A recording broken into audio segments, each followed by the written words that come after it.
Telangana medical hub గా మారిందన్నారు ముఖ్యమంత్రి Revanth Reddy. Pharma production లో రాష్ట్రం అగ్రగామిగా ఉందని చెప్పారు. కరోనా మహమ్మారికి కూడా 3 వ్యాక్సిన్లు మన దగ్గరే తయారయ్యాయని వివరించారు సీఎం.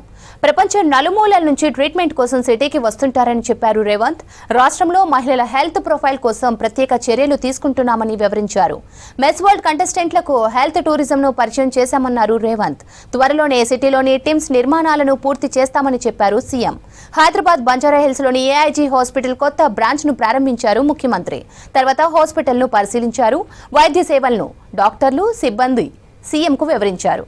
సంవత్సరాల క్రితం ఈ నగరంలో గ్యాస్ట్రోఎంట్రాలజిస్ట్ స్పెషలిస్ట్గా వారు కార్యక్రమాలను ప్రారంభించి ఈరోజు ప్రపంచ స్థాయిలోనే వన్ ఆఫ్ ద బెస్ట్ హాస్పిటల్స్గా ఏఐజీకి గుర్తింపు తేవడమే కాదు, హైదరాబాద్ నగరానికి, తెలంగాణ రాష్ట్రానికి కూడా మరొక గొప్ప పేరు ప్రఖ్యాతులను వారు ఆర్జించి పెట్టినరు. అందుకే భారత ప్రభుత్వం ఈ మధ్యలో పద్మవిభూషణ్ బిరుదు ఇచ్చి డాక్టర్ నాగేశ్వర్ రెడ్డి గారు ఈ దేశంలోనే ఒక గొప్ప వైద్యుడు, పేదలకు అందుబాటులో వైద్యాన్ని తీసుకొచ్చి లక్షలాది మంది పేదల ప్రాణాలు కాపాడడంలో ప్రధానమైన పాత్ర పోషిస్తున్నారు అని చెప్పి కేంద్ర ప్రభుత్వం గుర్తించడం తెలుగువారందరికీ గర్వకారణం. ఇక వారికి రావాల్సింది భారతరత్న ఒకటే. ఖచ్చితంగా భారత ప్రభుత్వం వారికి భారతరత్న ఇచ్చి గౌరవిస్తుందని చెప్పి నేను భావిస్తున్నాను.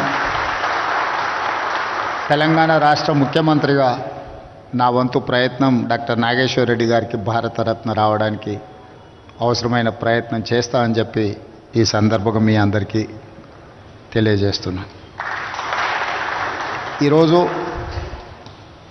హైదరాబాద్ నగరం, తెలంగాణ రాష్ట్రం ఒక హెల్త్ టూరిజం హబ్గా మారింది. యుఎస్లో జినోమ్ వ్యాల్యూ, యుఎస్లో సిలికాన్ వ్యాలీ ఉంటే ఈరోజు మనకు హైదరాబాద్లో జినోమ్ వ్యాలీ ఉంది. బల్క్ డ్రగ్స్ ఉత్పత్తిలో దేశంలోనే 35% బల్క్ డ్రగ్స్ ఒక హైదరాబాద్, తెలంగాణ రాష్ట్రం నుంచే మనం ఉత్పత్తి చేస్తున్నాం. అదేవిధంగా వచ్చిన ఉపద్రవం కోవిడ్ సందర్భంగా 4 వ్యాక్సిన్లలో 3 వ్యాక్సిన్లు మన ప్రాంతం నుంచే, తెలంగాణ రాష్ట్రం హైదరాబాద్ నుంచే ఈరోజు మనము అందిస్తున్నాం.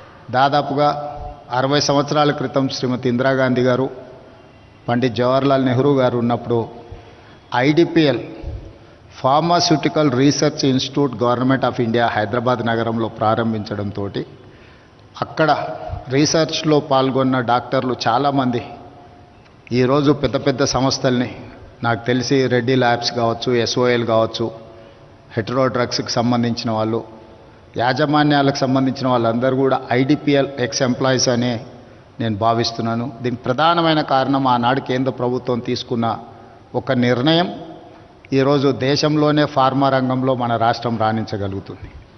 దాని కొనసాగింపుగా ఈరోజు దాదాపుగా 66 దేశాల నుంచి, నాకు తెలిసినంతవరకు ఏఐజీ 66 దేశాల నుంచి ఈరోజు పేషెంట్లకి ట్రీట్మెంట్ అందించే స్థాయికి ఏఐజీ చేరుకున్నది అని అంటే ఇది మనందరికీ గర్వకారణం.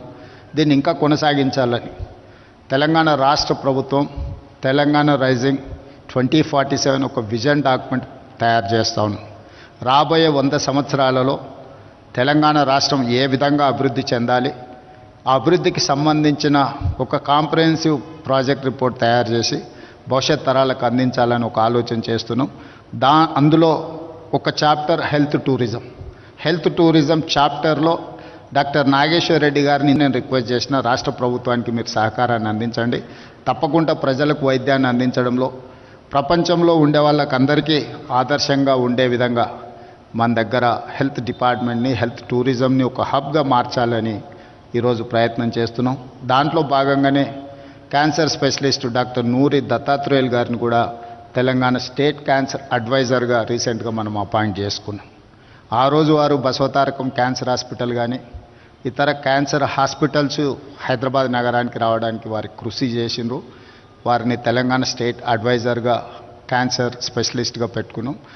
డాక్టర్ నాగేశ్వర్ రెడ్డి గారిని కూడా నేను ప్రభుత్వం తరఫున విజ్ఞప్తి చేస్తున్నా, తెలంగాణ రాష్ట్రం చేపట్టబోయే ఈ ప్రణాళికలో మీరు భాగస్వాములయ్యి ప్రజలకు అందుబాటులోకి వైద్యాన్ని, ఈరోజు ఎక్స్పెన్సివ్ థింగ్ ఏదైనా ఉందంటే మెడికల్ ట్రీట్మెంట్సే ఉన్నాయి. ప్రభుత్వం రాగానే రాజీవ్ ఆరోగ్యశ్రీ ఆ రోజు డాక్టర్ వైఎస్ రాజశేఖర రెడ్డి గారు ప్రారంభించినప్పుడు 2 లక్షలు ఉండే. ఈరోజు పెరిగిన పరిణామ క్రమంలో దాన్ని 10 లక్షలకు పెంచడమే కాకుండా సీఎం రిలీఫ్ ఫండ్ నుంచి ఈ 14-15 మంత్స్లో దాదాపుగా 1400 crores ముఖ్యమంత్రి సహాయ నిధి నుంచి పేదల వైద్యానికి అందించడం. ఇవన్నీ కూడా సమస్య వచ్చిన తర్వాత సమస్యను పరిష్కరించుకోవడానికి పెడుతున్న ఖర్చు. కానీ నా ఉద్దేశం సమస్య రాకుండా తీసుకోవాల్సిన ముందు జాగ్రత్త కోసం మనం రీసెర్చ్ చేయాల్సిన అవసరం ఉంది. దానికి సరైన విధంగా ముందుకు వెళ్ళాలి. AAG hospitals, which for full stands for Asian Institute of Gastroenterology, started in Somajiguda about 25 years back as a pure gastroenterology hospital with about 300 beds. Soon it became very well known throughout the country and was getting patients all over. At this point of time, we were allotted in one of the meetings, sir, our ex-CM, Dr. Rajshekar Reddy Garu had come to the hospital. He saw the very large crowd there and said, why are you people working like this? I'll give a big land and build the best hospital in the world. When he said best hospital in the world, I was not sure whether we can build, because Mayo Clinic, Cleveland Clinic, they are all the best hospitals in the world. We are not sure, but I said okay. Then we built the Gachibowli facility with 1,000 beds.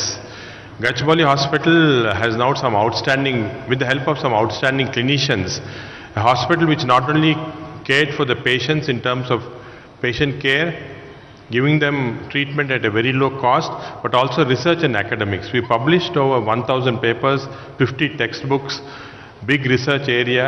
We trained 1,500 students, doctors in very advanced techniques. With all this, Gachibowli Hospital became famous, and 2 years back, the Newsweek magazine in US actually labeled as one of the best hospitals in the world. So this was an achievement which we thought we won't make it, but we finally got it.